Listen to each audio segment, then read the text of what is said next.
There is a movement promoting our stories, and many of us grew up with a strong craving for images we can relate to.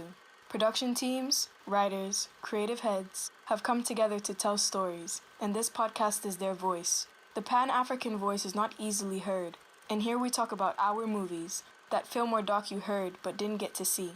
What was the story? Where can I watch it? It now has a voice. We walk you through these stories and interview the filmmakers. Welcome, Karibu Sana. What does Pan-Africanism in particular mean to you in your art? Pan-African is, to me, it feels like it's something that can be anything as long as there is a grain of blackness, meaning original blackness in it. And however it has evolved over the years in each region, like an octopus, but the head is the same, but you have all those tentacles everywhere. What does Pan-Africanism mean to you? Pan-Africanism is a spirit, right? It's something that also connects us all within the continent. And we're really lucky to have the internet and to have Zoom and to have all these different ways of communicating with one another and being able to, have conversations.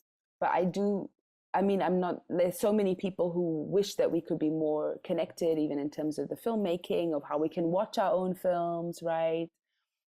And ways of how can we support each other as Africans to fund our own films. There's so many discussions that have been had, but there's so much strength in numbers, and I wish that could happen. Just a general question, what is Pan-Africanism? I think Pan-Africanism for me also, I guess it merges a lot with blackness and what blackness means for me right now in my work and everything. And I think it's the erasure, for me, first of all, the erasure of the borders and the lines that were drawn up by not us, and presenting our humanity to ourselves, not to others. And I'm not out here for other gazes. This is just, which is what I was talking about, being seen. I wanted the victims to feel seen, is the same way I want someone from another part of the Black world to watch this and feel like, oh, someone from another part of the world feels like this. And I think just that erasure of even people from Black Latin America, you watch a film and you're like, oh, wow, that's exactly the same. And, so for me, that's what Pan-Africanism means. What does, Pan-Africanism mean to you? When it comes to Pan-Africanism, well, I think what it's been meaning for me is more and more of a connection to my roots and to a part of myself that for the longest time I wasn't able to explore.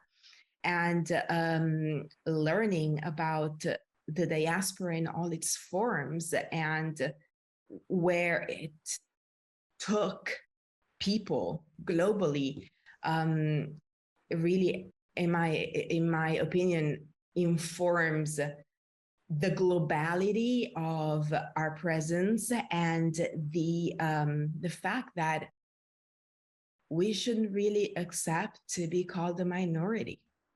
What does Pan-Africanism mean to you? That's a great question, answering that from Africa right now, which is lit. For me, it means connectivity with our roots, connectivity with where we're really from. I landed in Africa for the first time earlier this week, and I cried as we were landing. Spiritually, I just felt so connected to the continent. Wow. And I cried as I landed. I was like, Tisha, you just you're an actress. Sometimes it's no, I just felt it. I felt the energy. For me, when I think about Pan-Africanism, I think about connectivity. I think about a network, like a global hub of all of our tribes, all of our countries and all of our languages and our people, put together. And I think about the diaspora and how beautiful we are and how strong we are.